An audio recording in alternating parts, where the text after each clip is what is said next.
One of the things you hear about in every NFL draft cycle, you know it's coming. You start hearing about some of this off the field stuff, and some of it kind of off the wall, some of it serious, some of it you don't really know what the hell to make of it.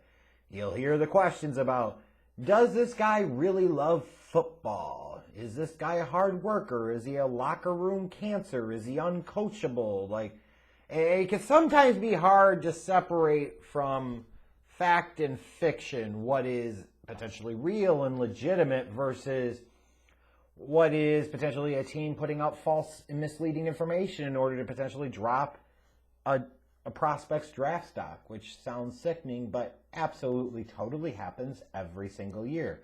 It's an unfortunate reality that it is a part of the game. So you hear all types of stuff about all different types of things.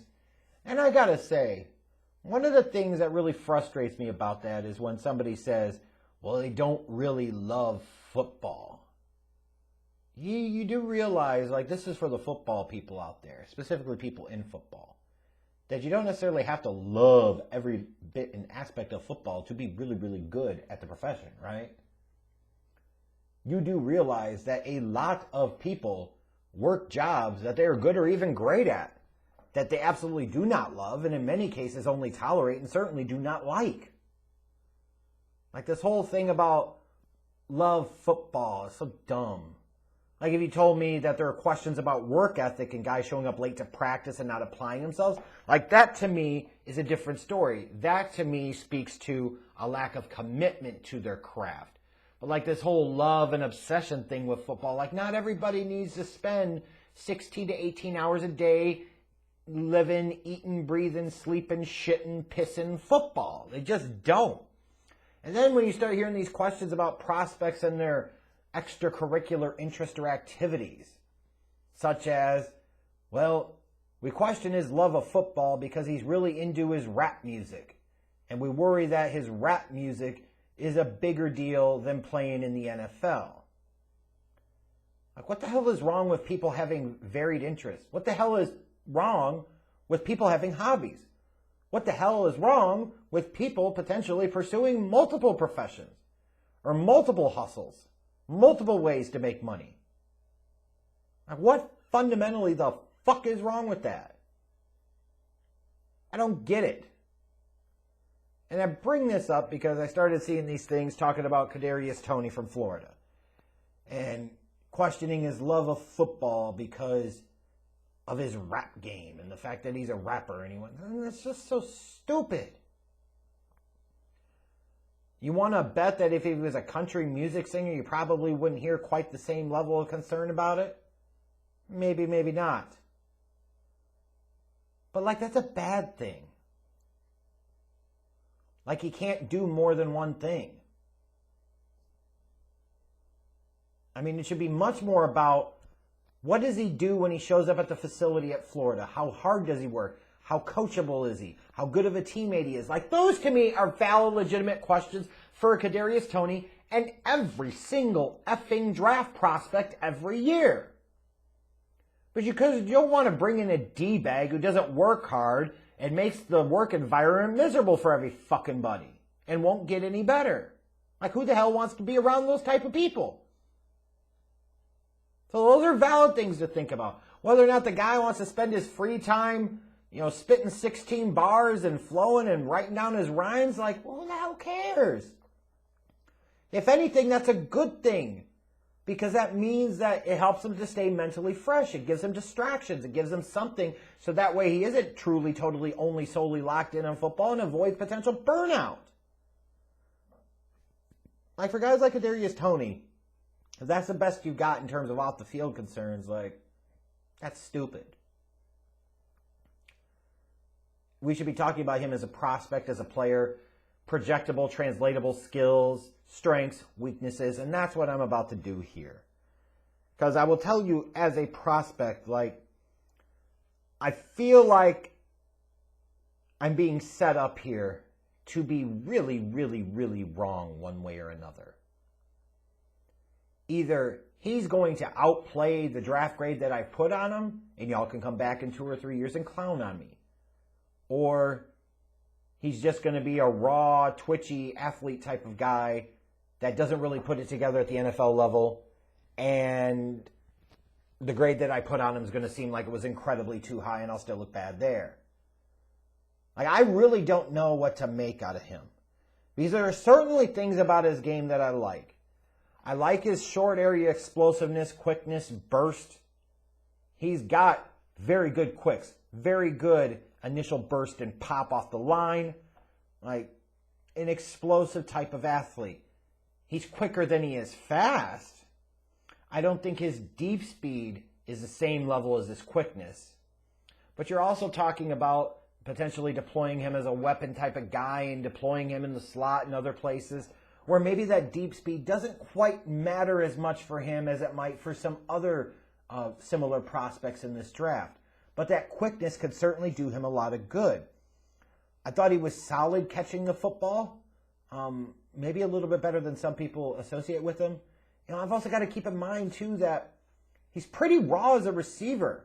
This is really his only year of truly being a full-time wide receiver, and it's just different, and it takes time to learn that new position and learn the craft and learn the skills and traits associated with it.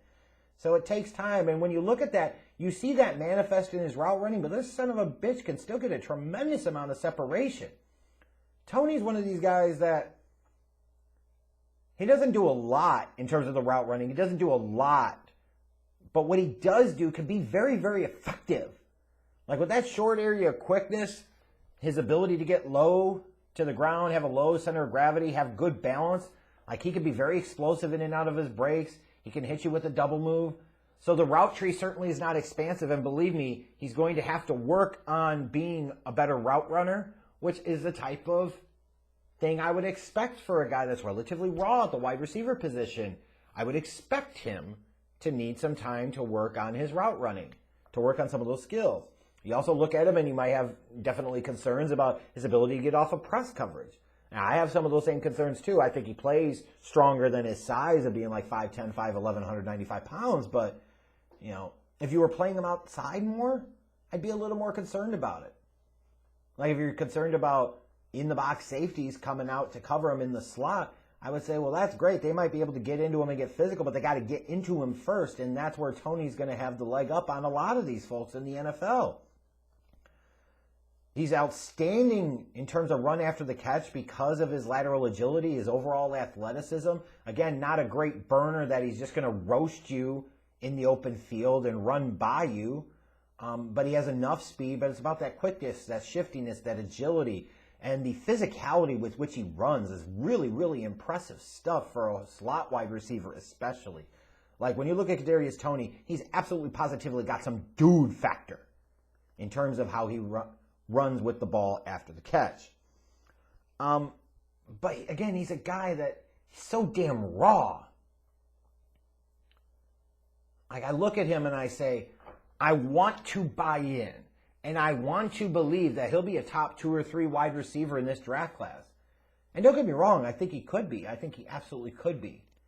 But you see plenty of these guys that are raw with some projectable athletic traits, and you say, man, the Mecole Hardmans of the world, etc. And sometimes they develop and sometimes they don't. And I look at him and I say, is he going to be similar to like a Laviska Shenault that his versatility actually kind of hurt him? And I think that's possibly what it is. You know, but trying to think about who he reminds me of as a receiver, you know, there's pieces of it. I look at him sometimes, I'm like, okay, maybe there's some Randall Cobb in his game. But I'll tell you who he reminds me of is Anthony Miller. That's who he actually reminds me of the Bears. And that can be both a good thing and a bad thing. You know, Anthony Miller was somebody I was very big on in the 2018 draft, and I've been wrong about him, frankly. Some of that certainly is on him. I think some of that's on the coaching. Some of that's on the crappy quarterbacks he's had to deal with the past few years. Like it's a combination of a variety of factors, but at the end of the day, sometimes Anthony Miller's been his own worst enemy. And I look at a guy like Kadarius Toney, and I see a guy who's very raw in his route running, but sometimes have a tendency to kind of go it on his own, kind of go Rambo in terms of his route running, very similar to Anthony Miller. But a guy that when he wants to can get separation, he can get open, like an Anthony Miller. A guy that can run with some physicality after the catch, like Anthony Miller. A guy that can provide some value in the return game if you actually deploy him there, like an Anthony Miller. Now, I think Kadarius Toney certainly is a better athletic version of an Anthony Miller, don't get me wrong, but I think it's a better pure comparison than what you're going to hear from folks talking about a Percy Harvin. Percy Harvin, like regardless if you talk about any 40 times or combine drills or anything, like Percy Harvin was absolutely electric with the ball in his hands. Toney's not that level of explosive and electric as a receiver, ball carrier, overall athlete. He's a pretty good one, but he's not quite Percy Harvin. Like, it feels like the lazy, he's a slot weapon, did a variety of things. He went to Florida. Like, sometimes a lazy comparison makes sense. I just don't know that it totally makes sense here. I think there are certainly elements of the game that translate from Percy Harvin to Kadarius Toney. Like, if you were asking me, Percy Harvin coming out of college, Kadarius Toney coming out of college, like, I look at Percy Harvin, and at that time, he would have been a much better prospect than Toney is now. I've put a second-round grade on Kadarius Toney, and I think that's in part because I'm kind of hedging the bets. I certainly expect there's a potential that he could go towards the bottom of round number 1, and I wouldn't knock a team for doing so because he could be a difference maker out of the slot. Now, especially if you're a team picking towards the bottom of the first round, like let's say the Packers or the Saints or somebody like that, he could also provide you additional value in the return game while not feeling so much concern about the risk associated because you didn't take him in the top 5 or 10 or 15. You took him towards the tail end of round 1, so you're feeling like you're a contending team and you want somebody that could come into spots and make some big plays happen. And I think he could potentially do that.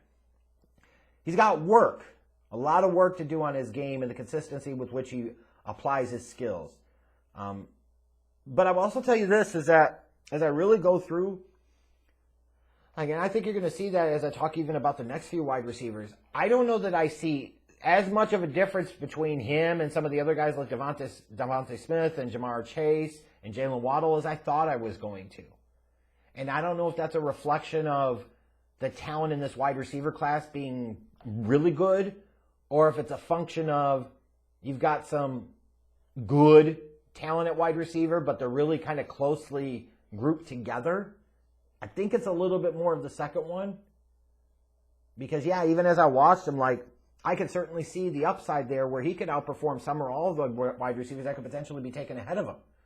But I could also see potentially 5 to 7 other guys taken, in the same round as him or a round or two after him that end up having better, more consistent, more productive NFL careers.